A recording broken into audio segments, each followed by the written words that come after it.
За Монгол Улсын ерөнхийлөгчөөс улсын хурлын дараа дөрвөн барьсан 17 дугаар зүйл шүүгчийн бэр хэддгээр зүйл шүүгчийн эргэсэн байдлын тухай хууль, замун прокурорын тухай хууль, авилгын эсрэг тухай хууль, тус нэмэлт өөрчлөлт оруулах хуулийн төслүүд нь өнөөдөр их хурлын гишүүний хувьд, хууль зүйн байнгын орон гишүүний хувьд бол би бол үндсэн хууль зөрчсөн байх магадлалтай гэж ингэж харж байна.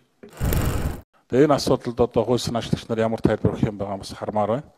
Өнөөдөр ерөн зүгээр хуулийн одоо хэрэгжилтийг асуух, хуульд одоо сая үндэслэлд оруулж ирэхдээ жижиг дунд үйлдвэрлэлийн сангаас өчнөө тэрбумаар хөрөнгө эдсэн улсуудын асуудал орж ирээгүй байна. Эрдэнэтийн 51% асуудал орж ирээгүй байна.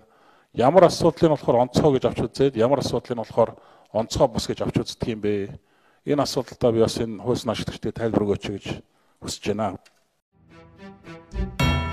За сонсов. Манан мафийн энэ этгээдийн санаанд нийцэхгүй байгаа бол төрийн 3 өндөрлөг маань зөв зам дээр зогсож зөв шийдвэр гаргасан юм байна гэд ойлгох хэрэгтэй. Манан маф болоод тэдний гишүүд эцэг нь улсын элбэгдэрж их нь улсын эрдэнэлэг нарын эрх ашигт нийцэхгүй юм бүхнийг эсэргүүцдэг энэ этгээд донгосоод эхэлж байна гэдэг чинь ард түмний эрх ашигт 100% нийцнэ гэсэн үг. Тэгэхээр одоо эргэлцэхимгүй шууд батлаад явчих хэрэгтэй. Угаасаа эдгээр өөрсдийнх нь эрх ашигт нөлөөлөд ирэхээр л хууль дүрм ярьж үндсэн хууль гэж бахиралдаад эхэлдэг юм. Өөрсдөө хууль зөрчгөө ялаа алахын чинээш тоохгүй. Ийм л байна. Манан бүлэглэлийн тол манан мафийн дүр төрх бол яг энэ эрдэнэт нарын арсгар нүр шалдан толгой гэсэн үг. Манан маф гэж ямар юм байдгийг болоо гэж Баатар бэлэг мөн усгаа асуугаад байлаа. Тэгвэл ийм юмнууд байдаг юм. Наад хоёроо л харчих. Өөрчмгүүдээ манангийнхын ингээд хонглын шүүгч прокуророо алдахаас өөр аргагүй болж байна. Тэднийг солихгүйгээр ямар ч юм урагшаа явахыг бид ойлгосон. Үндсэн хуулийн цэцэд од баяр, авилгатай тэмцэх газарт инх жаргал, улсын дээд шүүхэд зоригтолон хонглын бусад шүүгч нар, улсын ерөнхий прокурорт инх хамгаалан гэд бүх салбарт хэрэгжсэн лойрчин гэмт хэрэгтнүүдийг үндсээр нь хэрчин хаяхгүй бол зоригийн хэрэгжүүлэхгүй содом доржаа чимгээнарч эрүү шүүлтийн дор амьсгаа урaan